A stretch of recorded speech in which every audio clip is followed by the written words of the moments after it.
부동산 경매에서 이익을 내고 나름 승승장구 하시는 분들은 자신들의 세부적인 노하우나 디테일한 상황을 잘 설명해 주지 않더라고요. 그런 것들을 좀 물어보면 신뢰가 되지 않나? 자세히 이야기하지 않는데 그 부분을 또 꼬치꼬치 캐묻기도 또 난감할 때가 있더라고요. 그냥 많이 유찰된 물건을 저렴하게 낙찰했다, 여기서 끝이지 어떻게 해서 어떤 방법으로 얼마만큼의 이익을 얻었느냐, 이것을 조금 자세하게 물어보면요, 두루뭉술하게 넘어가다 보니까 물어보는 사람이 민망할 때가 꽤 많이 있더라고요. 그래서 그냥 저 사람은 운이 좋았나 보구나, 그렇게 생각하면서 사람들은 넘어갑니다. 분명히 다른 뭔가가 있을 텐데 그것을 자세하게 물어볼 수가 없는 거죠. 그게 아니에요. 사람들이 쉽게 생각하는 운은 제 경험상 경매 세상에는 그렇게 잘 나타나지 않아요. 치밀한 눈치 싸움과 절차에 대한 계산이 군사작전처럼 이루어지는 곳이 바로 이곳입니다. 낙찰 이후에 대한 전략과 수익 방법을 6월 28일 그때 상세하게 알려드리도록 하겠습니다. 선착순 무료 강의이니까 서둘러서 현미경 카페 공지를 확인해 주시기 바랍니다.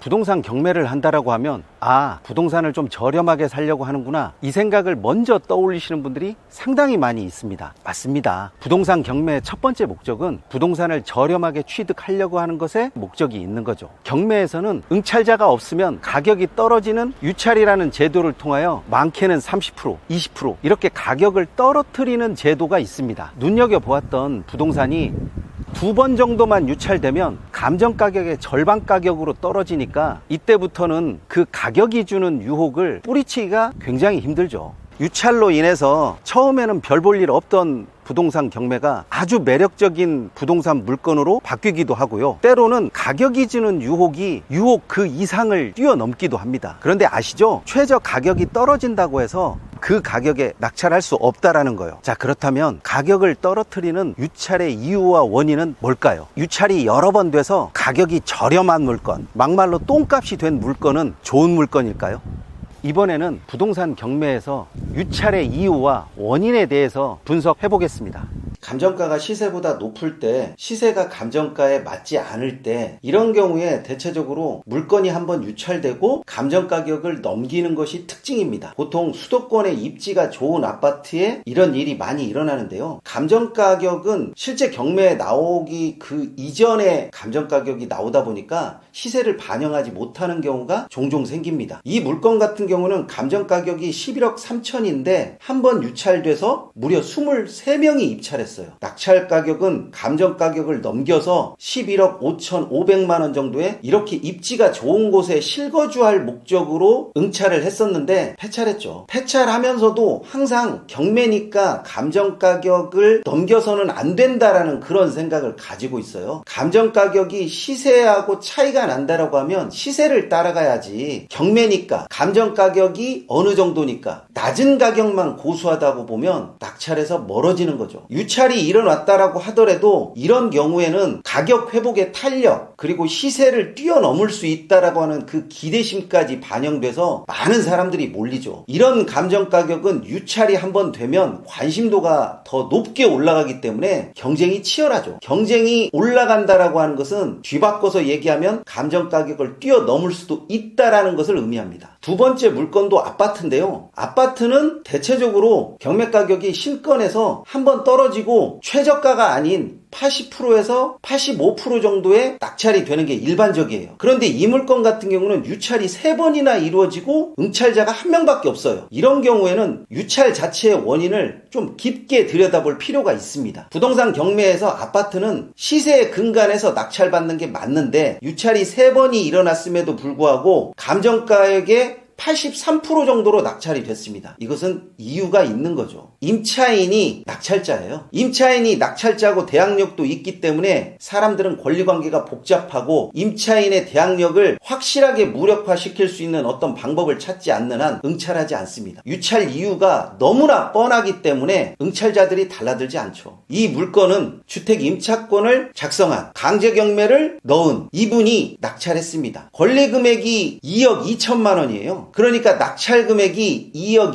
2,333만 원, 이 금액이 마저 떨어지는 거죠. 입찰자가 나올 수 없는 근본적인 이유를 가지고 있죠. 이런 것 때문에 유찰이 일어나고 금액이 아무리 많이 떨어져도 현실적인 이유 때문에 낙찰자가 사실상 정해진 물건이 됩니다. 자, 이 물건은 유찰이 한번 이루어지고 그 다음번 기일에 응찰자가 83% 정도의 낙찰을 했네요. 그런데 이 물건은 감정평가 자체가 낮을 뿐더러 여기에서 떨어져 봤자 가격 회복력을 기대할 수 있는 그런 부분이 아니에요. 오래된 아파트다 보니까 실질적인 가격 상승을 기대할 수 없기 때문에 낮은 가격에도 불구하고 5명밖에 응찰하지 않았습니다. 아파트가 대규모 아파트 단지가 아니고 입지가 좋은 것도 아니에요. 가격 상승을 기대할 수가 없는 거죠. 이렇게 노후되고 입지가 떨어지고 거주 요건이 좋지 않고 이런 아파트는 유찰이 여러 번 돼서 가격이 떨어진다고 하더라도 투자자 입장에서 낙찰해서 이득을 낼 수 있다라고 하는 그 확률적인 부분에서 떨어지기 때문에 쉽게 응찰을 결정할 수가 없는 거죠. 주변에 아파트가 딱 2개밖에 없어요. 이렇게 나홀로 아파트 성격이 되고 거주 요건이 좋지 않으면 감정가액이 조금만 높다라고 하게 되면 유찰 2번은 기본적으로 떨어지는 거죠. 점유자나 임차인에 대한 분쟁 가능성, 명도가 어려울 것 같다라든지 실질적으로 서류상에는 나와 있진 않은데 자신도 모르는 점유자가 있다라든지 이런 경우에는 낙찰해서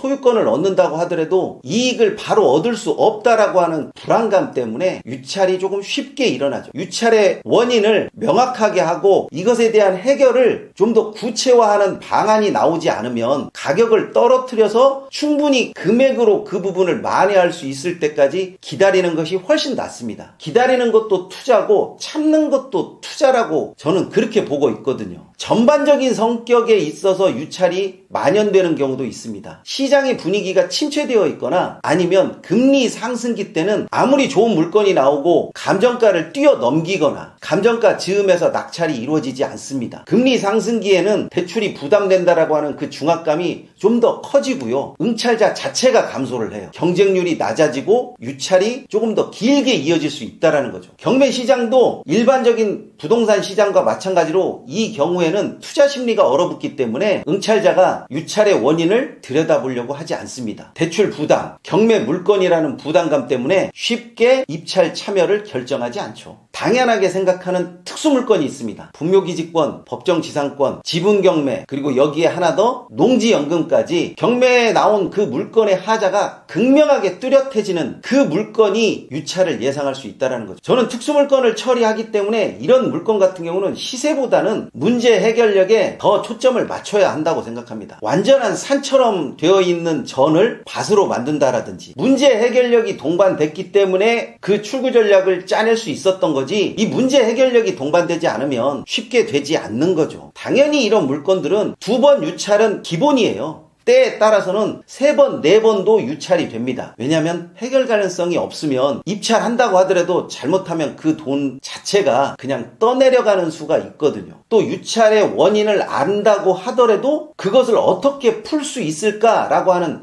그 해결력이 없으면 부동산 경매에서 끝까지 버텨서 이익을 내기가 쉽지 않습니다. 경매 유찰 매력적인 제도죠. 이것으로 저렴한 가격의 낙찰은 경매의 꽃이 됩니다. 반면에 이 유찰의 이유를 모르고 함부로 덤볐다가는 가격이 주는 유혹에 넘어가 독을 삼킨 것처럼 서서히 말라가는 거죠. 유찰의 이유를 정확히 알고 그 해결 방법을 알고 있다면 유찰의 원인을 알지 못해서 망설이는 것보다는 더 나은 해결 방법을 찾으려고 할 것입니다. 문제 해결력을 통한 경험을 현미경에서 찾아보십시오. 현재보다 더 나은 미래 경매를 경험하실 수 있다고 확신합니다.